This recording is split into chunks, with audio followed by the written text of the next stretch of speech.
Happy Homebrew Wednesday, everybody. Sjporr here at Little Face Brewing. I hope everybody's enjoying their July 4th. Across the globe, it could just be a regular old day. Here in the U.S., it's the day of our independence. So, happy 4th of July, everybody, and happy Homebrew Wednesday.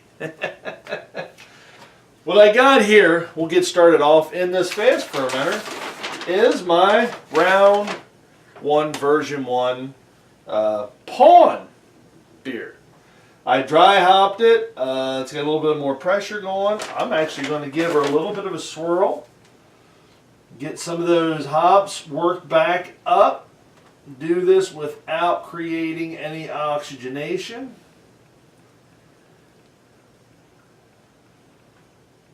There we go.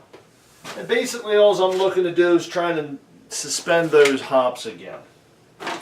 So this beer, as you know, has a base malt of my choice in it that I will not use again throughout the rest of the challenge. It has a crystal in it, which are the two musts. And that crystal will not be used throughout the rest of the challenge.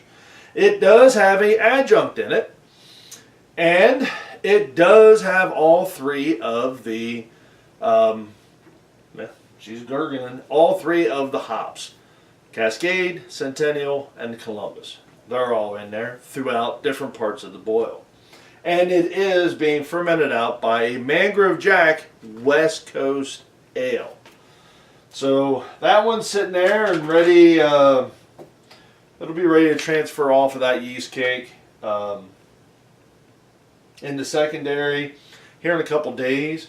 What my plan is, if I need to tweak this any, which I may, I still want to use this yeast cake because this yeast cake has the characteristics that I want in this beer in it. So, wouldn't be a Homebrew Wednesday video. Wow, absolutely no hiss whatsoever. That was interesting. Without having a homebrew. And this, I believe, is from Grant Baker. This is his version of the 2016 Sjporr Challenge. There, we'll leave that last little bit in there. This is his Charlie Brown Ale, 85D, 65Y, 76J. He used Amarillo and Rawaka. The malt is Gladfield, Supernova, Dark Crystal, Brown, Light Chocolate, and Wireman Carafa Special 2. This is a US 05 yeast. ABV is 3.5, IBUs are 33, original gravity was 1039, finished gravity was 1012. So there we have it. It is a nice dark brown beer. And it's kind of cool because it's got the picture of Charlie Brown on the front of it.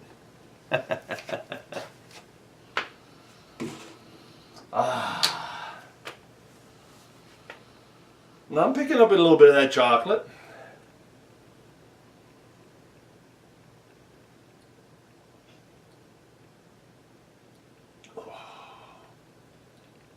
Nice.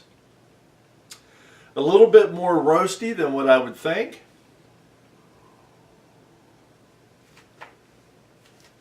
Wow. For a darker beer, this is very sessionable, which is what it was supposed to be. Oh, that's nice. Over time, some of those dark malts did become a touch harsh. A little bit more sweetness on there, and that's probably simply because of the age of the beer. So, I was drinking this one to kind of go on to what I'm doing next with this fermenter. If you look, I don't know if you can see down there, but there's about 2 gallons left in this fermenter. Excuse me. The other 5 gallons are actually in a keg upstairs. I actually had a glass of it yesterday. It came out pretty good. This is my Little Face Lager steam beer that I use Safale's S23, which is a lager yeast that can ferment out at ale temperatures. In my basement, it stays nice. It's about 68 down here, so it worked out pretty good. And I've been wondering what to do with the other 2 gallons in here. Well, I figured it out.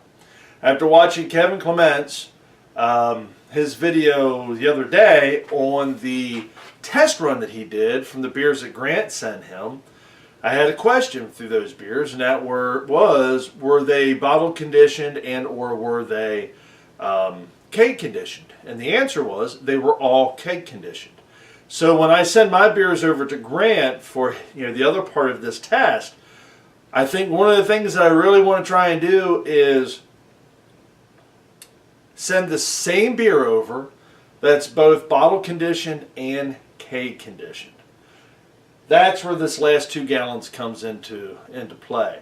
I'll be bottle conditioning these up this week, and then I'll just bottle off the keg out there, and he'll get bottle conditioned and keg conditioned off of the same batch.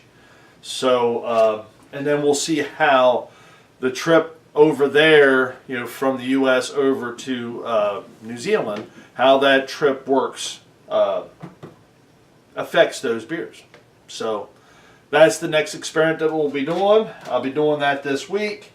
So look out. Grant, you'll be getting a package here in the next couple weeks. And I'll be interested to see how that turns out. So, before I ramble on any further, here's a little bit of footage from my brew day of the Pawn Run. Round 1, version 1, 2017 Sjporr Challenge.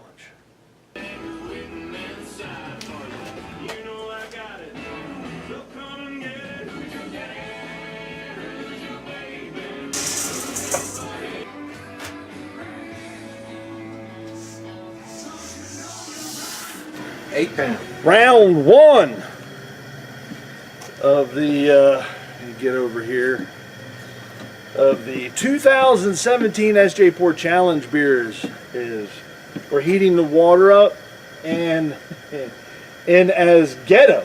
And no, not ghetto. I'm beating the impurities out of it. He's yes. Silent Flays beating the impurities out of the water with a stainless steel spoon. We do have ourselves a bit of a hillbilly reg set up out here. Just that's putting it lightly. Got my HLT. We're heating the water up for the HLT right now. Precariously setting on. The only thing that would make this better is if this was Elvis. If this was an Elvis TV tray. This is a Jeff Fox rookie moment. Yes. You know you're a redneck. Go ahead, let him pour it down on his head. You'll be all okay.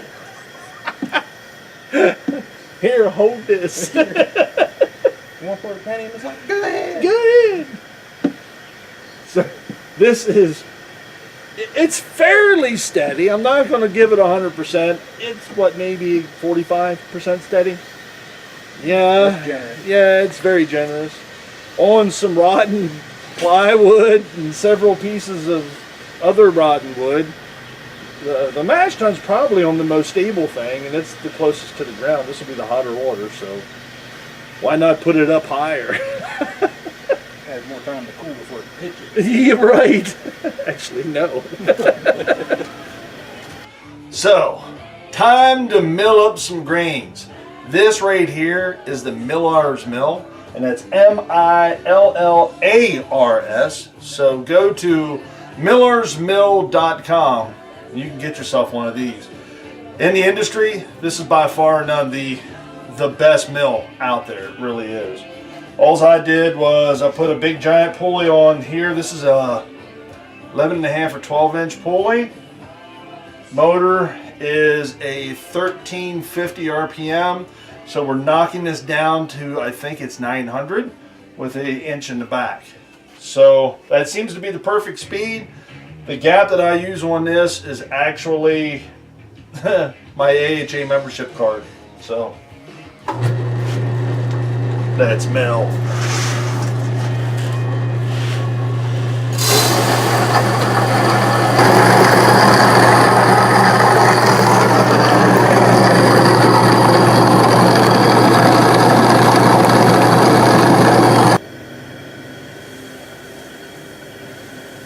This should stay fairly thin, hopefully.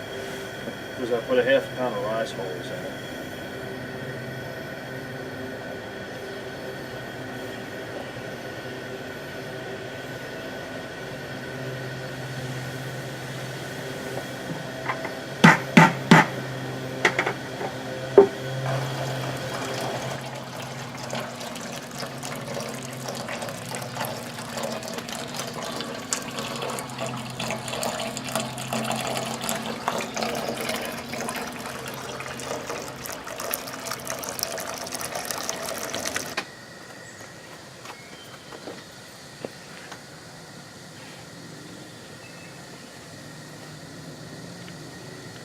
Well, I hope you enjoyed that little bit of brew day. Just kind of throw it together a little bit. Silent Flame was up to help me out. It was a good brew. It was a good brew day. It was fun. It was the first time that I brewed for myself in a long while. So there you have it. This is my Homebrew Wednesday, July 4th, 2017. Enjoy the fruits of your labor, folks. Brew beer. Brew wonderful beer. Brew your Master Series beer. Cheers.